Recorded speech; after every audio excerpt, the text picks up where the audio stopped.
ప్రేక్షకులకు నమస్కారం. నేను మీ డాక్టర్ పిఎస్ సాగర్.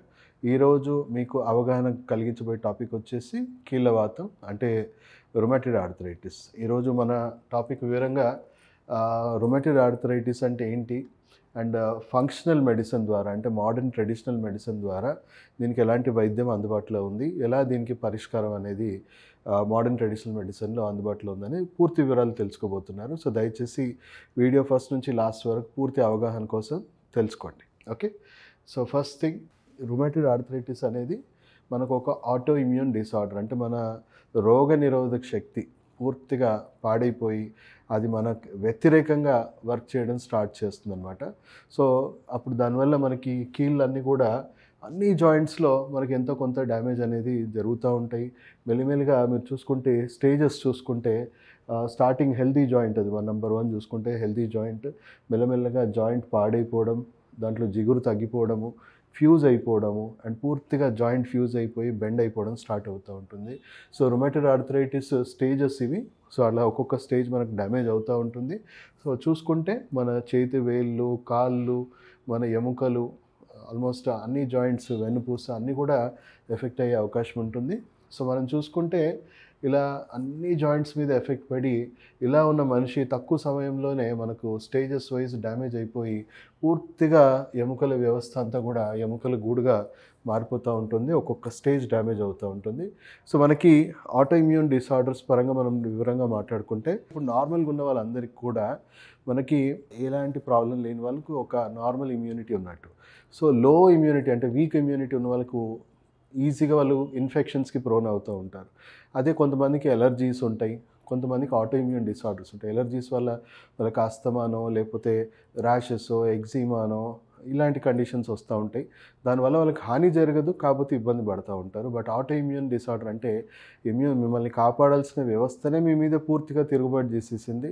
అండ్ మనం చూసుకుంటే 80 రకాలు ఉన్నాయి ఆటో ఇమ్యూన్ డిసార్డర్స్. దాంట్లో మనం ఈరోజు వివరంగా డిస్కస్ చేయబోతుంది రుమాటిడ్ కీళ్ళవాతం. సో ఇలాంటి ఎన్నో ఆటో ఇమ్యూన్ డిసార్డర్స్ ఉన్నాయి. ఇప్పుడు మీకు స్కిన్ మీద దాడి జరిగితే సోరియాసిస్, విల్టిగో, ఎగ్జిమా, తర్వాత థైరాయిడ్ పరంగా హషిమోటోస్ డిసీజ్, గ్రేవ్స్ డిసీజ్, తర్వాత రక్తం సంబంధించిన సమస్య ల్యూపస్ లాంటివి, తర్వాత కీళ్ళవాతము, యాంక్లోజింగ్ స్పాండిలోసిస్, మొత్తం వెన్నుపూస డ్యామేజ్ అయిపోవడము, అలా సిలియాక్ డిసీజ్, క్రాన్స్ డిసీజ్ అంటే జీర్ణకోశలో కూడా మనకు సమస్యలు ఉన్నాయి, డయాబెటిక్ న్యూరోపతి, నెఫ్రోపతి, తర్వాత fibromyalgia, multiple sclerosis, Guillain Barre syndrome, బ్రెయిన్కి సంబంధించినవి.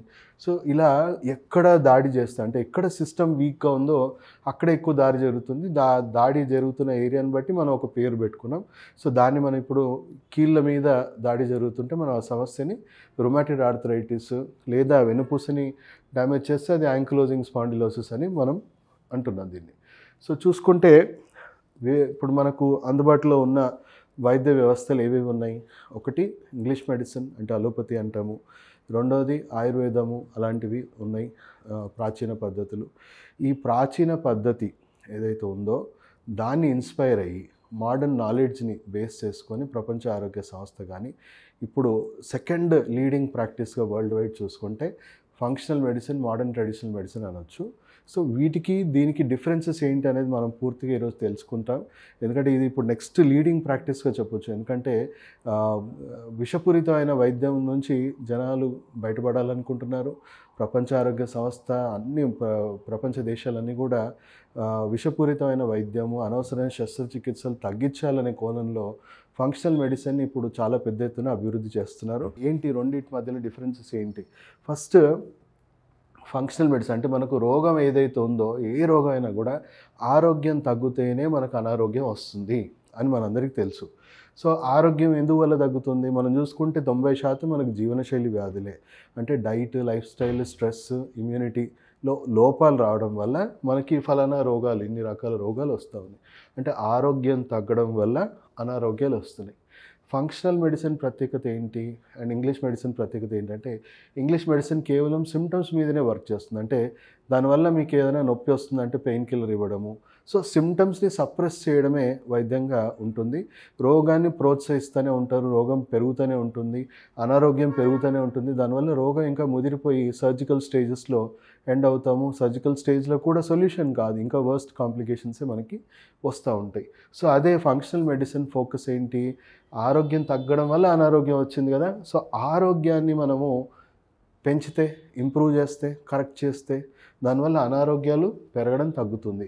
అలా ఇంకా ఆరోగ్యాన్ని ఇంకా ఎక్కువగా పెంపొందించి మనము న్యాచురల్గా నాన్ సర్జికల్ ట్రీట్మెంట్స్, మంచి మంచి అంటే ఔషధ మొక్కలు, వాటి నుంచి వచ్చేవన్నీ మనం తీసుకున్న ఆరోగ్యాన్ని ఇంకా పెంచి పోషించుకున్నాం అనుకోండి, రోగాన్ని రివర్స్ కూడా చేసుకోవచ్చు. అంటే ఎంత అర్లీగా ఈ వైద్యం మనం స్టార్ట్ చేస్తే అంత తక్కువ డ్యామేజ్తో మనం పూర్తిగా మళ్ళీ నార్మల్ ఆరోగ్యానికి రావడం జరుగుతుంది. సో డిఫరెన్సెస్ మనం చూసుకుంటే ఇక్కడ ఫంక్షనల్ మెడిసిన్ హెల్త్ ఫోకస్డ్గా ఉంటుంది, అదే ఇంగ్లీష్ మెడిసిన్ డిసీజ్ని ఫోకస్ చేసే ఉంటుంది.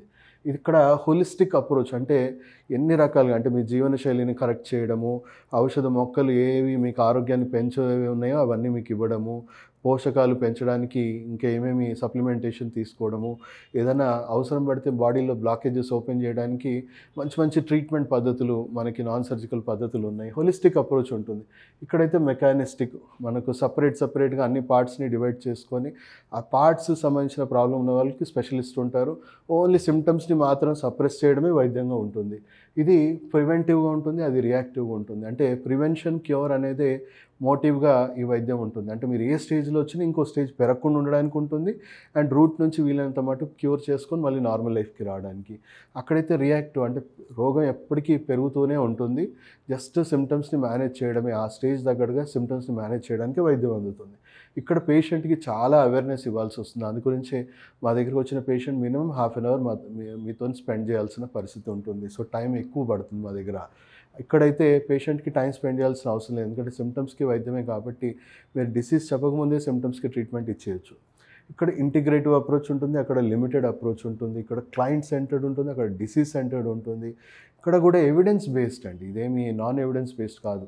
ఇప్పుడు హైయెస్ట్ రీసెర్చ్ జరుగుతుంది ఈ వైద్యంలోనే, సో అంతా కూడా ఎవిడెన్స్ బేస్డ్ ఉంటుంది. అక్కడ ప్రాఫిట్ డ్రివెన్, అంటే ప్రాఫిట్ పరంగానే వైద్యం ఉంటుంది.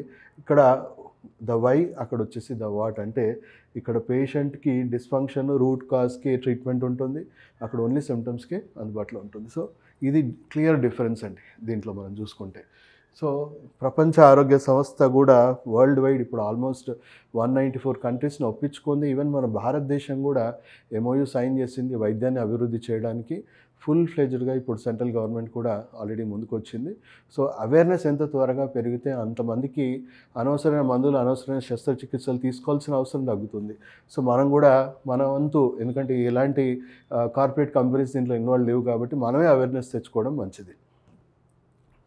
సో ప్రపంచవ్యాప్తంగా ఇప్పుడు ఇది చాలా ప్రఖ్యాతిగా అంచనా, అంటే సెకండ్ లార్జెస్ట్ ప్రాక్టీస్ చెప్పొచ్చు.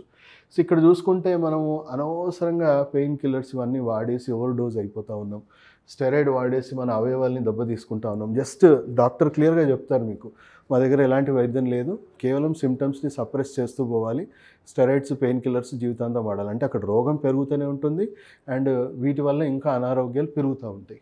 సో ప్రతి దానికి ఒక ఆల్టర్నేటివ్ ట్రీట్మెంట్స్ మన దగ్గర కాంబినేషన్స్లో ఉంటాయి. సో మీకు ఫిజికల్ థెరపీస్, అంటే మీకు కొన్ని ఫిజికల్ థెరపీస్ ఉంటాయి, మ్యాగ్నెటిక్ స్టిమ్యులేషన్ ట్రీట్మెంట్స్ ఉంటాయి, సో న్యాచురల్ పెయిన్ కిల్లర్స్ ఉంటాయి. చాలా రకాల న్యాచురల్ పద్ధతుల ద్వారానే మీకు వైద్యం అందించడం జరుగుతుంది. ముఖ్యంగా మనం చూసుకుంటే ఇక్కడ రోగ నిరోధక శక్తి పాడైపోయింది, అండ్ మీ గట్ హెల్త్ పాడైపోయింది. ఆల్మోస్ట్ 70% మన ఇమ్యూనిటీ హోల్డ్ చేసే మన గట్ హెల్తే. అంటే మన గట్ హెల్త్ అంటే మన ఇంటెస్టైన్స్, స్టమక్లో ఉండే మంచి బ్యాక్టీరియా, చెడు బ్యాక్టీరియా ఒక అసమతుల్యత. అంటే చెడు బ్యాక్టీరియా ఎక్కువైపోయింది, దానివల్ల టాక్సిన్స్, ఇన్ఫ్లమేషన్స్ ఎక్కువ ఉంటాయి, ఇమ్యూన్ సిస్టమ్ బాగా మ్యాల్ ఫంక్షన్ అయి ఉంటుంది. సో ఇక్కడ ఈ రెండు మనం పుట్టుకతోనున్న వ్యవస్థలు కావండి, ఇవి మనం పుట్టాక డెవలప్ అయిన వ్యవస్థ. మన రోగ నిరోధక శక్తి మన గట్ హెల్త్, మదర్ మిల్క్ నుంచి మనకు ట్రాన్స్ఫర్ అవుతుంది మన ఇమ్యూన్ సిస్టమ్. గట్ హెల్త్ అనేది మనం తినే ఇప్పుడు క్వాలిటీ ఆఫ్ ఫుడ్ బట్టి మన గట్ హెల్త్ అనేది డెవలప్ అవుతుంది. సో ఇప్పుడు చాలామందికి ఈ ఆటో ఇమ్యూన్ డిసార్డర్స్, ఎలర్జిక్, తర్వాత అండర్ యాక్టివ్ ఇమ్యూన్ సిస్టమ్ డిసార్డర్స్తో బాధపడుతూ ఉన్నారు. ఎందుకు? కాలుష్యంతో కూడిన ఆహారం, అండ్ ఈవెన్ తల్లిపాలు కూడా అప్పట్లాగా స్వచ్ఛంగా లేవు. ఎన్నో డిఫెక్ట్స్తోని మనకి ఆ డిఫెక్ట్స్ చాలామందికి వచ్చేస్తున్నాయి. బై బర్త్ వస్తున్నాయి లేదా తర్వాత అయినా వస్తున్నాయి. సో ఇప్పుడున్న ఫంక్షనల్ మెడిసిన్‌లో ఉన్న లేటెస్ట్ రీసెర్చ్ ప్రకారం మన ఆహారం మనం చూసుకుంటే మన అందరం కామన్‌గా మనం మాట్లాడుకునే విషయాలే. మన ఆహారము, మనకొచ్చేసే ఔషధాలు ఎక్కడి నుంచి వస్తున్నాయి? మన చుట్టూ ఉన్న వృక్షాలు, మన చుట్టూ ఉన్న జంతువుల నుంచే మనకు సోర్స్ అవుతున్నాయి. అయితే వాటిని ఎక్స్ట్రాక్ట్ చేసే పద్ధతి ఏదైతే ఉందో, ఇంగ్లీష్ మెడిసిన్ కూడా వాటి నుంచే వస్తున్నాయి, ఆయుర్వేదం కూడా వాటి నుంచి వస్తున్నాయి, ఫంక్షనల్ మెడిసిన్ కూడా వాటి నుంచి వస్తున్నాయి. సో వాటిని తీసుకునే పద్ధతి, విధానము మార్పు ఉన్నది. ఇక్కడ ఓన్లీ సిమ్టమ్స్ని సప్రెస్ చేయాలనే కోణంలోనే ఇంగ్లీష్ మెడిసిన్ దాంట్లో నుంచి హైపర్ ఎక్స్ట్రాక్ట్ చేసి ఆ కెమికల్స్ని సిమ్టమ్స్ని సప్రెస్ చేయడానికి వాడుతున్నాం. సో ఎలాంటి ఎక్స్ట్రాక్షన్ చేయకుండా ఓన్లీ క్రూడ్ ఫామ్లో మనకి ఆయుర్వేదం అనేది ఉంది. అప్పటంతా స్వచ్ఛంగా మన శరీరంలో కాలుష్యం కూడా ఎక్కువైపోయింది, ఎన్వైర్న్మెంట్ కూడా పొల్యూషన్ అయిపోయింది. సో డైరెక్ట్ క్రూడ్ ఫామ్ తీసుకోవడం కూడా అంత మంచిది కాదు. సో ఇప్పుడు అందుకే ఇది జనరేషన్ ఆఫ్ ఫంక్షనల్ మెడిసిన్, అంటే సైన్స్ని జోడించి ఆయుర్వేదం కావాలి, మోడర్న్ ట్రెడిషనల్ మెడిసిన్ అంటాం అందుకే దీన్ని. సో దీంట్లో ఏంటి, మనం ఎక్స్ట్రాక్ట్ చేసుకుంటున్నాం కానీ హార్మ్ఫుల్ ఇంగ్రీడియంట్స్ అన్నీ కూడా తీసేస్తున్నాం. సో ఇప్పుడు మనం చూసుకుంటే ట్రాన్స్ఫర్ ఫ్యాక్టర్స్, ఇది ఒక 30 to 40 years నుంచి లేటెస్ట్ రీసెర్చ్ అండి. ఇప్పుడు మీకు ఇమ్యూన్ సిస్టమ్ ఏదైతే ఉందో, మనము వేరే జంతువులు వాటి పిల్లలకి ఇచ్చుకునే రోగనిరోధక శక్తి కణాలు కొన్ని మనకు మ్యాచ్ అవుతున్నాయి. సో ఇప్పుడు మనకు పాడైపోయిన రోగనిరోధక శక్తి ఉంది, జీవితాంతం దాన్ని స్టెరాయిడ్స్ ఇచ్చి సప్రెస్ చేసుకునే కంటే దాన్ని మార్చేసుకోవడం బెటర్ కదా. అలాగే మన గట్ హెల్త్ ఉంది, మన గట్ హెల్త్ని కూడా మంచి హెల్దీ స్ట్రెయిన్స్ ఆఫ్ బ్యాక్టీరియాని మన బాడీలో రీడెవలప్ చేయొచ్చు కదా. సో శరీరంలో ఉన్న కాలుష్యము, వ్యర్థాలు ఇవన్నీ డిటాక్సిఫై చేసుకుంటూ మళ్ళీ వ్యవస్థని మనము డెవలప్ చేసుకోవచ్చు. సో ఒక చిన్న బిడ్డకి వ్యవస్థ డెవలప్ చేయాలంటే ఒక 1 to 1.5 years పడుతుంది. అలాగే మన శరీరంలో మన శరీరంలో కాలుష్యాన్ని కంట్రోల్ చేసుకుంటూ మెల్లిమెల్లిగా మనం ఇది డెవలప్ చేయడానికి కూడా ఒక 1.5 to 2 years పడుతుంది. బట్ 6 to 12 monthsలో సగమన తయారవుతుంది. సో చాలామంది అక్యూట్ రుమటైడ్ ఆర్థరైటిస్తో సఫర్ అవుతున్న వాళ్ళకి 6 to 12 monthsలో వాళ్ళకి సిమ్టమ్స్ అన్నీ డిసపియర్ అయిపోతాయి. ఎందుకు, కొత్త డెవలప్ అయిన ఇమ్యూన్ సిస్టమ్ మ్యాక్సిమం రిపేర్ చేసేస్తుంది, మ్యాక్సిమం హీలింగ్ అనేది ప్రమోట్ చేస్తూ ఉంది. సో అలాంటి అడ్వాన్స్డ్ సైన్స్ ఈ ఫంక్షనల్ మెడిసిన్లో ఉంది. చూడొచ్చు, ఇవన్నీ కూడా క్లోరోఫిల్, డీటాక్సిఫికేషన్ ట్రీట్మెంట్స్ ఇస్తాము. దాని ద్వారా మీ శరీరంలో ఉన్న కంప్లీట్ వ్యర్థాలు, కాలుష్యం అంతా తగ్గి మంచి వాతావరణం అనేది జరుగుతూ ఉంటుంది. అలాగే హెల్దీ గట్ బ్యాక్టీరియాని మనం డెవలప్ చేసేసి మీ గట్ హెల్త్ని కూడా బాగా చేస్తాం. అంటే మళ్ళీ కొత్త సిస్టమ్ని మనము అభివృద్ధి చేసుకొని మళ్ళీ హెల్త్ని రిపేర్ చేసుకుంటున్నాం. సో అలా డ్యామేజ్ అయిన జాయింట్స్కి మళ్ళీ కొలాజిన్, గ్లూకోజమైన్ ఇలాంటివన్నీ పోషకాలు ఇచ్చి డ్యామేజ్ అయిన జాయింట్స్ని కూడా మనం మళ్ళీ రీస్ట్రక్చర్ చేసుకొని, అండ్ ఏదైనా లిమిట్స్కి మించిన స్ట్రక్చరల్ డ్యామేజెస్ ఉంటే అక్యుపంక్చర్ లాంటి వైద్య విధానాలు ఏవైతే ఉన్నాయో, సో స్టెమ్ సెల్ థెరపీ కానీ, న్యాచురోపతి, ఫిజియో అన్ని కాంబినేషన్లో maximum non surgical treatment procedures ఉన్నాయి. దాని ద్వారా మ్యాక్సిమం మళ్ళీ స్ట్రక్చరల్ ఇష్యూస్లో కూడా చాలా మటుకు నాన్ సర్జికల్గా క్లియర్ చేసుకోవచ్చు. సో దాదాపు 90% పేషెంట్స్ మనం unnecessary surgeries, unnecessary medication avoid చేసుకొని మళ్ళీ ఒక ఆరోగ్యకరమైన పరిస్థితిని తీసుకురావచ్చు. నెక్స్ట్ జనరేషన్ పుట్టే వాళ్ళకు కూడా ఈ డిసీజ్ అనేది పాస్ చేయకుండా మన జనరేషన్లోనే మనం కరెక్ట్ చేసుకునే అవకాశం ఉందండి. సో రుమటైడ్ ఆర్థరైటిస్కి రూట్ కాజ్ నుంచి క్యూర్ అనేది సెకండ్ లైఫ్ నేచర్ క్యూర్ హాస్పిటల్లో రీహాబిలిటేషన్ సెంటర్లో మనం దాదాపు 20 years నుంచి అందుబాటులో ఉంది. కొన్ని వందల పేషెంట్స్ మన దగ్గర క్యూర్ అయ్యారు, ఎంతోమంది బెనిఫిట్ పొందుతున్నారు. ఎంత ఎర్లీ స్టేజెస్లో వస్తే అంత తక్కువ డ్యామేజ్తో మనం బయటపడొచ్చండి. సో దయచేసి రుమాటిజంతో సఫర్ అవుతున్న వాళ్ళు, ఆటోఇమ్యూన్తో సఫర్ అవుతున్న వాళ్ళు అందరికీ కూడా ఈ వీడియోని షేర్ చేసి ప్రతి ఒక్కరికి తెలిసేలాగా చేయగలరు. దయచేసి ప్రతి ఒక్కరికి వీడియో షేర్ చేయాలని కోరుకుంటూ సెలవు తీసుకుంటూ మీ డాక్టర్ సాగర్. నమస్తే అమ్మా. మీ పేరమ్మా? మంజులారాణి గారు. మా ఎన్ని ఇయర్స్ నుంచి మా రుమటైడ్ ఆర్థరైటిస్ నుంచి సఫర్ అవుతుంది? 15 years నుంచి సఫర్ అవుతున్నారు. సో 15 years ఈ జర్నీ ఎలా ఉంది? అంటే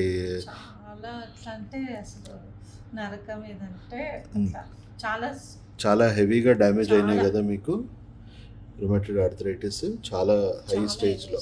ఒకసారి కాళ్ళు కూడా చూపించండి, హెవీగా డ్యామేజెస్ అయినాయి. ఓకే, సో ఈ 15 years ఎక్కడెక్కడ ట్రీట్మెంట్ ట్రై చేశారమ్మా? హైదరాబాద్ అన్ని స్పెషాలిటీస్ తిరిగారు, అన్ని సూపర్ స్పెషాలిటీస్, స్టెరాయిడ్స్ వాడారు, ఆయుర్వేదము మిగతావి కూడా ట్రై చేశారా? చెట్ల మందులు అన్నీ ట్రై చేశారు. సో డిసీజ్ ప్రోగ్రెస్ ఎక్కడన్నా ఆగిందా? మీరు అన్ని ఇయర్స్ నుంచి చేశారు కదా, డ్యామేజ్ ఏమైనా ఆగిందా? ఏం ఆగలేదు, ఇంకా ఎక్కువ అవుతుంది కానీ నాకు డ్యామేజ్ అయితే రోజు రోజుకి వర్స్ట్ అయిపోయింది సిచ్యువేషన్. ఇప్పుడు మన ట్రీట్మెంట్ ఎప్పుడు ఎన్ని నెలల నుంచి? ఇప్పుడు వింటర్లో అయితే అసలు సోరియాసిస్ చాలా తక్కువ ఉంది సార్. ఇప్పుడు మీకు రెండు ఉన్నాయి, psoriasis, rheumatoid arthritis, psoriatic arthritis ఉంది మీకు. సో ఇప్పుడు ఎన్ని మంత్స్ అవుతుంది మా సెకండ్ లైఫ్ హాస్పిటల్కి వచ్చి? మీకు ఎన్ని మంత్స్ అవుతుంది? 5th month. ఇప్పుడు 4 months కంప్లీట్ అయింది మీ. ఈ 4 months ఎవ్రీ మంత్ మీ ప్రోగ్రెస్ కానీ మీకు ఏమేమి చేంజెస్ కనబడి? నాకైతే ఆర్థరైటిస్ చాలా చేంజ్. అంటే నేను నిలబడకపోయేదాన్ని, నిలబడితే కూడా అసలు చాలాసేపు. ఇప్పుడు 1 hour నిలబడితే కొంచెం పెయిన్ వస్తుంది. 1 hour కంటిన్యూగా నిలబడితే కొంచెం పెయిన్ వస్తుంది, లేదా అసలు మళ్ళీ రెస్ట్ హాఫ్ అన్ అవర్ తీసుకుంటే మళ్ళీ వెరీ గుడ్. అంటే ముందైతే అసలు ఆ పని కూడా చేసే పరిస్థితిలో లేదు. క్లాస్ కూడా ఇప్పుడు కొంచెం బెటర్ అవుతున్నారు. అండ్ సోరియాసిస్ పరంగా మీ ఇంప్రూవ్మెంట్స్ ఏంటి? ఇంప్రూవ్మెంట్ చాలా అయింది సార్. సోరియాసిస్ కూడా చాలా ఉండేది నాకు, తగ్గింది. ఈసారి చాలా తట్టుకున్నారు. తట్టుకున్నాను వెదర్కి, చాలా తట్టుకున్నాను. అసలు తట్టుకోలేకపోయేదాన్ని, లేకపోతే అసలు వర్స్ట్ అయిపోయేది, బెడ్ పైన ఉండేది. అలాంటిది ఈసారి రెసిస్ట్ అయ్యారు వింటర్ సీజన్ మొత్తము. అండ్ స్కిన్ కూడా చాలా అప్పటితో కంపేర్ చేస్తే స్మూత్నెస్ కూడా స్టార్ట్ అయ్యింది. లేకపోతే అసలు ఎట్లా ఉండే స్కిన్ మీద? చాలా హెవీగా రఫ్. ఇంకొకటే కాదు సార్, అది ఒక్కటి, ఇది చాలా డెలికేట్ ఉంటుంది సార్. ఈ పాదం అనేది అది ఒక్కటి దక్కలేదు. ఓకే, ఇప్పుడు కాళ్ళలో కొత్తగా వచ్చిన ప్రోగ్రెస్ ఏంటి? మా కాళ్ళలో ఫింగర్స్ కదలడం, ఇప్పుడు బాగా బెండ్ అయిపోయిన జాయింట్స్ కొంచెం ఇట్లా మూవ్ అవుతున్నాయి, తెలుస్తుంది నాకు. ఇట్లా లోపల ఇలా కదులుతుంది, మూమెంట్స్ అన్ని చేంజెస్ వచ్చాయి. ఓకే, జాయింట్స్ లో, చేతిలో కూడా వస్తున్నాయి సార్. చేతిలో కూడా జాయింట్స్ లో మూమెంట్స్ స్టార్ట్ అయ్యాయి. లేకపోతే ముందు ఈ మూమెంట్స్ అసలు లేవు, టోటల్ కంప్లీట్ గా. ఇదైతే అసలు చాలా పెయిన్ వస్తుంది. Okay okay. సో ఇప్పుడు పెయిన్స్ అప్పటితో కంపేర్ చేస్తే పెయిన్స్ ఎంత తగ్గాయి? 50% పెయిన్స్ తగ్గిపోయినాయి. ముందైతే మీరు కూర్చోలేరు, నిల్చోలేరు అనే పరిస్థితులు ఉండేది. ఫస్ట్లో వచ్చినప్పుడైతే మీ దగ్గరికి వచ్చినప్పుడు అమ్మా ఇంతసేపు కూర్చోవాలనిపించేది. అదే 1 hour అయినా ఇప్పుడు మీరు మీ పనులు మీరు చేసుకోగలుగుతున్నారు. చాలాసేపు 5 hours కడప నుంచి ఓకే 10 hours అనుకో అప్ అండ్ డౌన్. ఏం కాలేదు సార్. నెక్స్ట్ డే రోజు నేను 15 days 10 days రికవర్ కాకపోయేది. ఇప్పుడు ఏమనిపించలేదు, మళ్ళీ నేను నెక్స్ట్ డే మళ్ళీ వచ్చేసాను. ఒక ట్రిప్ కూడా వేసి వచ్చారు సక్సెస్ఫుల్గా, అరుణాచలం స్వామిని దర్శనం చేసుకున్నారు. Very good. సో రెసిస్ట్ కూడా చేశారు, అంత జర్నీ, అంత పెయిన్ పెద్దగా చూద్దామని నేను చూసి ఏం కాలేదు, మళ్ళీ రికవర్ అయిపోయింది. మిమ్మల్ని చూస్తున్న వాళ్ళు, అబ్జర్వ్ చేస్తున్న వాళ్ళు ఎలా ఫీల్ అవుతుంది? చాలా ఇంప్రూవ్మెంట్ ఇచ్చిందని చెప్పారు కదా. జస్ట్ మనం ఇంకా 50% కూడా అవ్వలేదు ట్రీట్మెంట్. 50% అవ్వకుండా జస్ట్ 5th month ఎంటర్ అయ్యాము. సో ఓవరాల్ 1.5-2 years కోర్స్ ఇది, కానీ మీకు 4 months ప్రోగ్రెస్ ఇది track. Okay, all the best మా. Thank you.